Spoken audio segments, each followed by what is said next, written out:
Peace is possible if we choose it. The last statement is beautiful. Itakta ng basa ko na ito.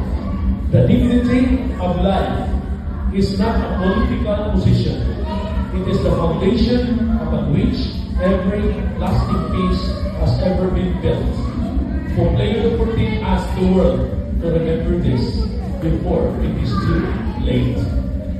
Unsay foundation sa lasting peace, ang atong awareness sa dignity of life. Diin takakuha ang idea sa dignity of life, the power of the resurrection of Jesus Christ. So now we can relate.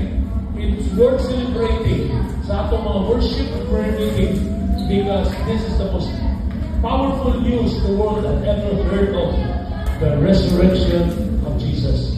Atong padayon pag-upod, pagpadaya, kung pagsangyaw ang pagkabanhaw sa Ginoo. Eventually, hindi kalimutan na mausap